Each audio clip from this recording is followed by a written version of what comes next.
Praise the Lord. നല്ലൊരു പ്രഭാതം ദൈവം നൽകിത്തരാൻ നമുക്ക് സ്തോത്രം ചെയ്യാം. ഈ രാവിലെ സമയത്ത് ദൈവത്തിൻ്റെ പരിശുദ്ധാത്മാവ് നമുക്ക് നൽകുന്ന ആലോചന 112 സങ്കീർത്തനം 4 വാക്യം. സാംസ് 112 വേർഡ്സ് 4. നേരുള്ളവർക്ക് ഇരുട്ടിൽ വെളിച്ചം ഉദിക്കുന്നു, അവൻ കൃപയും കരുണയും നീതിയും ഉള്ളവനാകുന്നു. എന്നെ കേൾക്കുന്ന ദൈവത്തിൻ്റെ പൈതലെ, നമ്മുടെ ജീവിതത്തിലെ നേരുള്ളവരാണെങ്കിൽ, നാം നിഷ്കളങ്കരാണെങ്കിൽ, നിശ്ചയമായിട്ടും നമ്മളിൽ ഒരു വെളിച്ചം ഉദിക്കും.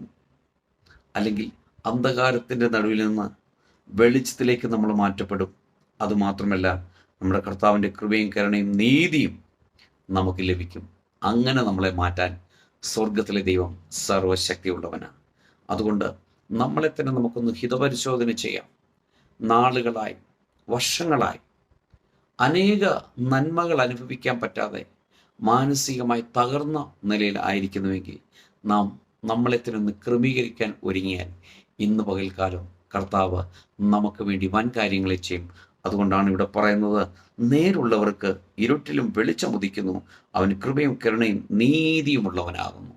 ആ നീതിയുള്ള കർത്താവ് ആ കൃപയും കരുണയും ലഭിക്കുവാനായിട്ട്, നേരുള്ളവരായി ജീവിപ്പാൻ എന്നെയും ഒരുക്കണമെന്ന് ഏൽപ്പിച്ചു കൊടുത്ത് പ്രാർത്ഥിച്ചാൽ നമ്മൾ ആഗ്രഹിക്കുന്ന കാര്യങ്ങൾ, നമ്മുടെ തടസ്സങ്ങൾ മാറി ദൈവം വഴികളെ തുറക്കും.